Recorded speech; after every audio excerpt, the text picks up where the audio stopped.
Édouard Michaud. Le roulier.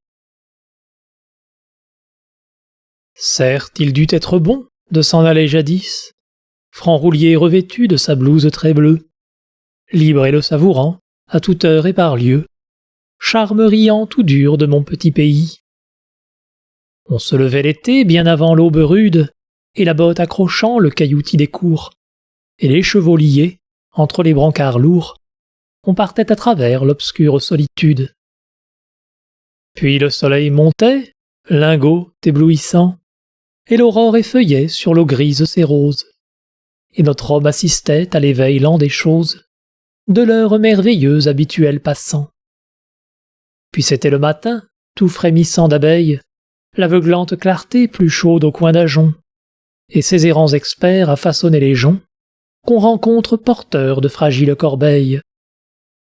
Le roulier essuyait son grand front lumineux, déboutonnait son col et retroussait ses manches, et pour chasser les temps suceurs coupait des branches, qu'il fixait au harnais, à l'endroit de leurs nœuds.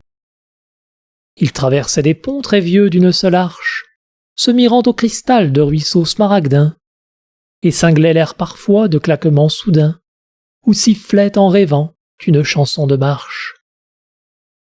Dans l'infini des champs, des arbres, des pâtis, il conduisait d'un point viril sa carriole, et voyait croître au ciel, taché de blanc qui vole, le cap noir de clochers apparus tout petits.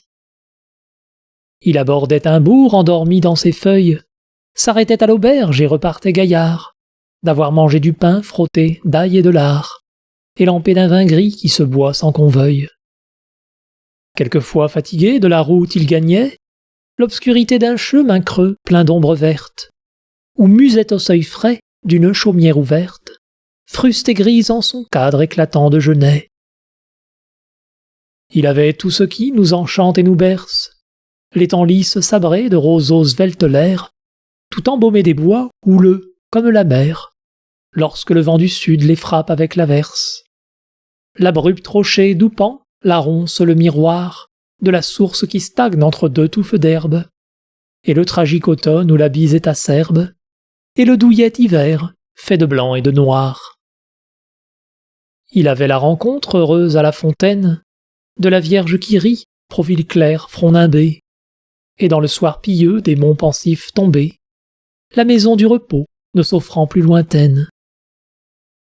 Et précédé d'un bruit gazouilleur de grelots, il arrivait devant la porte où l'on dételle, quand l'ample lune émerge au ciel qui se constelle, et qu'au tuc bleu grandit le frisson des bouleaux.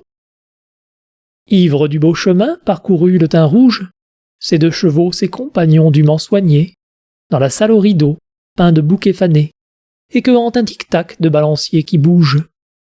Sous le chalel semblable à quelque nef d'or roux, il s'attablait la dent avide et la voix haute, et taquinant sa fille, causant avec l'hôte, mastiquait comme un ogre et buvait comme un trou. Et bien lesté de très succulentes provandes, à l'heure recueillie où la pipe s'éteint, il s'en allait dormir jusqu'au petit matin, entre deux rues de drap, parfumées de lavande.